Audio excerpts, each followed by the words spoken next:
Today we're going to sew on point shoe ribbons. There's a few things that you're going to need before you begin. The first thing is a pair of scissors, a sturdy needle, and your point shoe ribbons, and of course your point shoes. I like to use upholstery thread.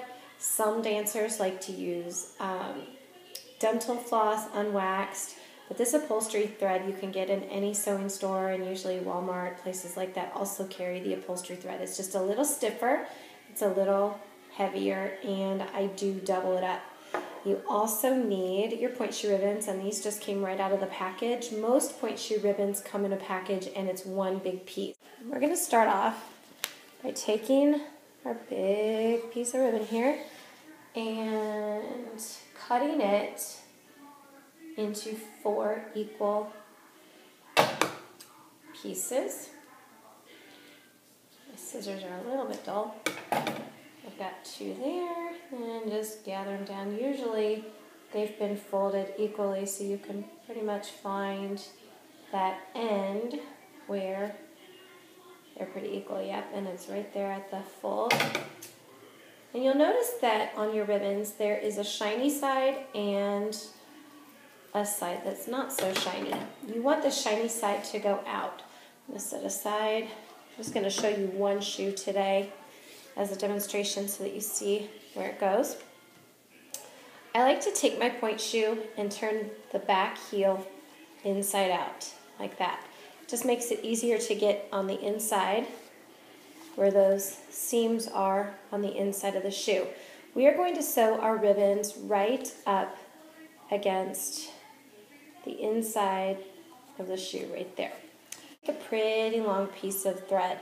If you're not good with working with a needle and thread, you might want to start with a slightly smaller piece of thread because it has less potential to get tangled up.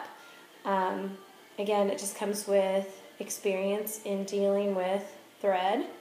I used to do cross stitching, so I can handle almost any knot. Okay, so you want to pull both ends together equally. And this is another thing that just takes a little bit of practice. Try to get them pretty even. I'm not usually this careful, but now what you want to do is take it between your thumb and your first finger and wrap it once around so that you've got one full loop between your fingers. Then slowly roll your thumb and get it off of that finger, and then take it with your third finger, grab it by the fingernail, and just pull. And you get a nice knot. This is the shiny side right here, and the dull side is over here. Make a little box, little square out of your ribbon. You're going to take this, just so that you can see, I'm going to come up a little bit closer here.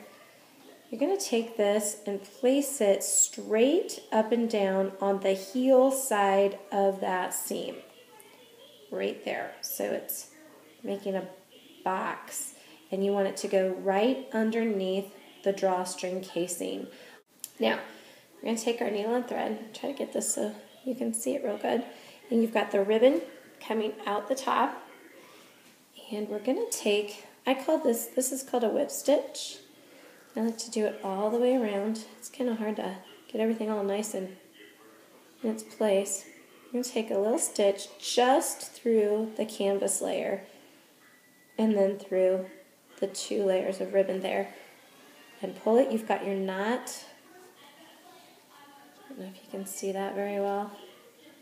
Got your knot there.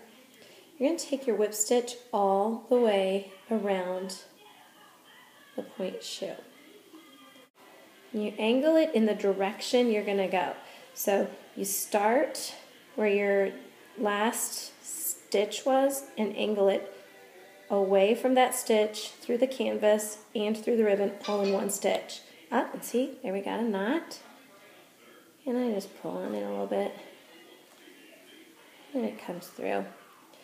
You just want to be careful that you don't get your thread all tangled up and go in the wrong direction. Sometimes that happens, and nothing is going to be completely irreversible. You can always cut your thread and start over, but see, it only takes just a couple seconds.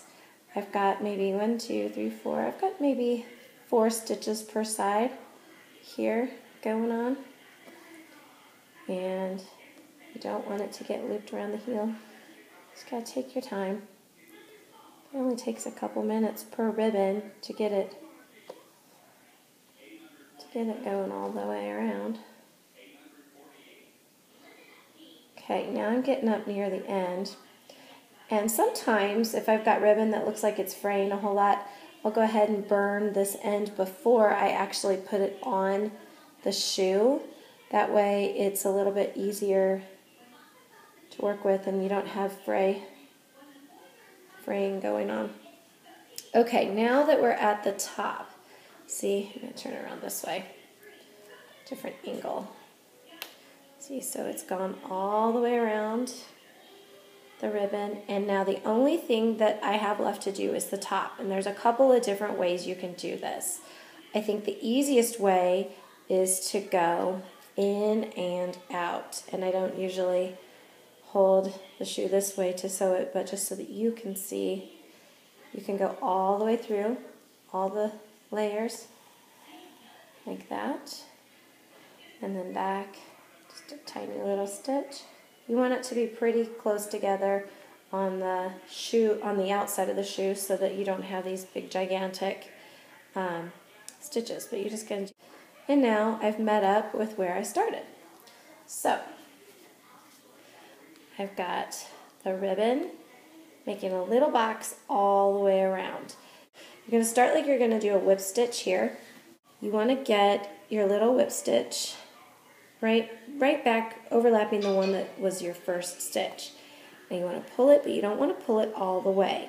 Now we've got just a little, maybe an inch of thread there. You want to take your needle on the outside of that. You're just going to make a little crisscross knot there. And I'm going to do that 2 times. I'm going to take another stitch and go through the loop and pull. And there you have it. You've got your knot. And then I'm going to cut the thread really close to the end. Sometimes ribbons fall off and you have to resew them. Usually with the upholstery thread or darning thread and doubled up, and then using the box method with your ribbon so that it doesn't fray. It's got more layers to go through and it's a little more sturdy. If you do that, usually the tension it's pretty good. It won't rip. And as you can see on the outside of the shoe, you just have a couple little stitches that go across, and that will never be noticed. Now the other thing that you can do is put elastic on, and I do that. You've got this. Let's turn this back around. There's your heel. We're going to sew it right. There's your heel seam. You're going to sew one piece of elastic on one part of that heel seam, like that. And then you're going to measure it around your ankle and make sure that you've got it long enough. Now this is just a tiny little scrap. I'm not going to be sewing elastics on these today, but it's going to loop around and go on the other side of the seam. So there you go. Pointe shoe ribbon sewn on.